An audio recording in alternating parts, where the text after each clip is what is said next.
Hello everyone, welcome back to another episode of Cvtv Broadcasting. My name is Talar Alexandrian. And I'm Arami Matevosian. And now to our first news story. Last Tuesday, April 29th at 9:30 a.m., a home invasion robbery occurred on Lowell Avenue across the Foothill Freeway. Two men surprised and frightened a 16-year-old girl who was home alone at the time when they forced their way into her house. The robbers tied the 16-year-old up and stole jewelry, cash, and other personal items from the household, placing the stolen items in a pillowcase. After the suspects left, the girl was able to loosen her restraints and escape to her mother's workplace nearby. A Glendale officer canvassed the neighborhood in an attempt to find anyone who may have witnessed the two men arriving or departing the home, but no such luck. The suspects are not found yet. The men are described as African American, both in their 20s. One was 6'2" to 6'4", thin build. He was wearing a dark hoodie and dark shorts. The other man was 5'11" to 6 foot, of a heavier build, and dressed like his companion. No witnesses have yet come forward in the Lowell robbery, but the police are hopeful someone saw something. In local news, on Monday, May 5th, a community forum on alcohol and drug use and how it relates to children was held at the Crescenta Valley High School McDonald Auditorium. This forum was a follow-up on the Every 15 Minutes program. Linda Evans said that another reason for the forum was to meet head-on was because of a recent rise in expulsions.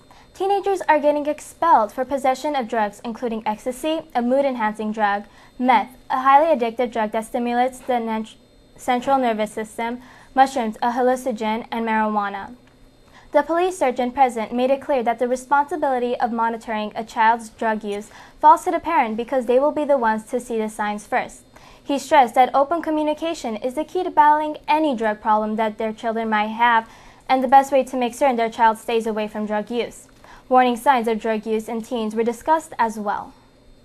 In a celebration of diverse countries and cultures, parents, students, and staff at Holy Redeemer School thronged the campus Blacktop Thursday for the annual United Nations Day Festival.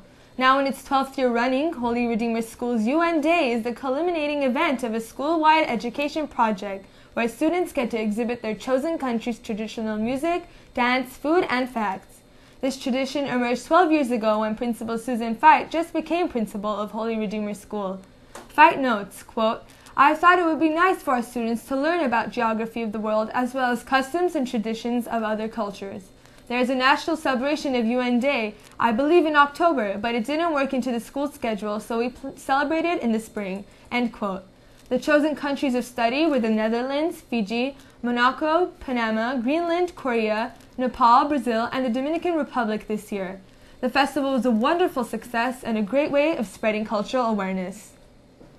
Recently, La Cañada Flintridge resident Michael Peavy, president of the California Public Utilities Commission, led the PUC in a vote to create the California Institute for Climate Solutions.